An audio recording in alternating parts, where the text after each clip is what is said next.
Aqui no estúdio a gente recebe a partir de agora o deputado federal Aguinaldo Ribeiro. Boa tarde, deputado, seja bem-vindo ao Correio Debate. Boa tarde, Hermes, uma alegria estar aqui com você. Bom, deputado, estava aqui conversando já nos bastidores sobre a reforma tributária, porque a gente escuta todas as entrevistas, rádio, televisão, de quem participou desse processo. O senhor era o relator, é o relator desse projeto, dessa proposta na Câmara Federal, todos garantindo que não vai ter aumento de imposto. E todo dia nossos e-mails ficam repletos de mensagens de especialistas em direito tributário dizendo que vai haver aumento de imposto em alguns segmentos. Por exemplo, pessoas jurídicas contratadas para a área de saúde, turismo, entrega a domicílio de aplicativos, tipo o iFood, de comida, tal. Até que ponto isso é verdade? Até que ponto isso é boato? Vai ter aumento ou não vai ter aumento de carga tributária? Não, um dos principais focos da reforma tributária é, primeiro, a simplificação, né? E com ela a garantia de que nós podemos ampliar a base de arrecadação, que é um princípio, né, que é consequência de um princípio do IVA, que é o Imposto sobre Valor Adicionado, que é o que nós adotamos na reforma tributária. E é evidentemente que isso faz com que nós não tenhamos aumento de carga tributária.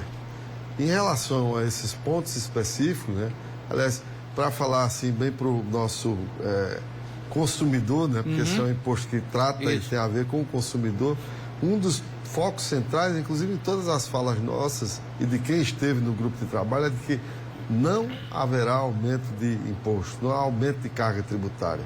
Muito pelo contrário, nós vamos trazer transparência, né? É tirar aquilo que hoje é cobrado e que a gente não sabe quanto paga. Que é engraçado, quando as pessoas dizem assim, vai ter aumento, você não sabe nem quanto paga hoje. Isso. Né? Essa é a grande questão. Então, na verdade, nós vamos trazer à luz aquilo que se paga hoje de imposto no Brasil e na nossa Paraíba. Em alguns temas é mera especulação, ou por desconhecimento ou por má fé. Mas, por exemplo, serviço de saúde, nós temos lá um tratamento específico para o serviço de saúde e educação, né? Então, esses setores específicos, né, os produtos ou serviços desses setores específicos, eles estão ali com um tratamento diferente, em razão de que os outros países também fazem assim, que a gente não iria penalizar o consumidor em relação a esse tipo de demanda, né? E turismo a mesma coisa, né? Nós tivemos uma tratativa em relação a hotel, bar, restaurante, inclusive, dando um tratamento específico a esses setores, como também a aviação regional. Aliás, amanhã nós vamos estar inaugurando o voo inaugural da Azul em Cajazeiras, né? Partindo de Cajazeiras para Recife, e que nós, na reforma tributária, mantivemos a possibilidade de se permitir que essas empresas continuem investindo e regionalizando a nossa aviação. Então, isso também nós contemplamos na reforma. E em relação aos aplicativos, é bom dar uma informação importante.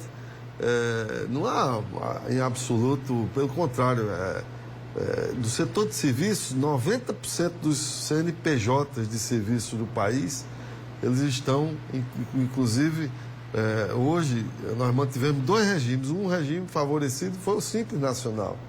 Então, quem estiver no Simples, ou seja, aquele que fatura até R$4.800.000 por ano, não estará submetido ao novo imposto, ao IVA, a não ser que ele queira. Então, se dá a possibilidade dele migrar para o IVA, se para ele for mais vantajoso. Outro tema que tem incomodado muita gente é a história da herança, a transmissão de bens por morte, né, ou doação. Vai aumentar essa carga tributária também? Isso aí é mais uma desinformação, né? Ou má fé. O que é que nós tratamos sobre o imposto, o ITCMD, o imposto sobre herança? Nós apenas recomendamos na Constituição que se dê progressividade ao imposto. O que é isso? Hoje a alíquota máxima desse imposto, esse imposto é o imposto dos estados, não é imposto federal. Então, o que é que nós recomendamos na Constituição? A alíquota máxima desse imposto hoje é 8% no país todo. Tem estado que cobra 8%, tem estado que cobra menos, né? tem alíquotas diferentes.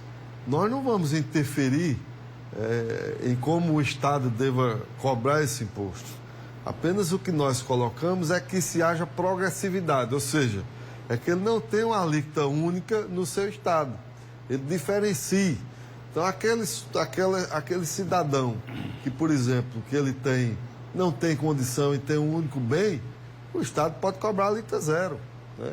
Aquele que tem uma maior condição pode pagar uma alíquota um pouco maior, de 2%, por exemplo.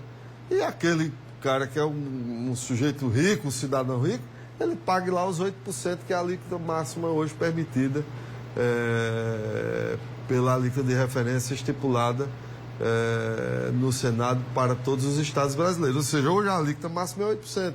Apenas o que a gente está dizendo é o seguinte: não é justo que o mesmo cidadão que é mais pobre pague 8%, enquanto o rico também paga 8%. Então, que se dê progressividade a isso. Ou seja, que as pessoas menos de classe média, de classe mais baixa, elas possam pagar menos imposto. É exatamente o contrário. Agora, tem umas exceções nessa proposta, né? Por exemplo, veículos automotores aquáticos. Esses vão passar a pagar, né? Imposto. Não, aí, para explicar no bom português, isso. É o IPVA, o Imposto sobre Produtos, o Imposto sobre Veículos Automotores, né, que nós estamos colocando, inclusive isso veio do Senado Federal, foi uma contribuição da discussão da PEC 110, para que se pague, o sujeito paga numa moto, por exemplo, um IPVA.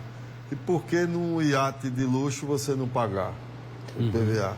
E por que é motorizado? E por que no jatinho, né, privado você não pagar?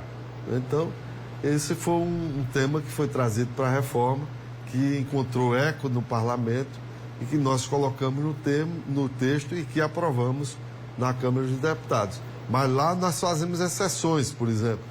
Se você barco motorizado para pescador, por exemplo, esse não será cobrado. Então tem várias exceções daquilo que é utilizado, por exemplo, aviões para pulverização, né?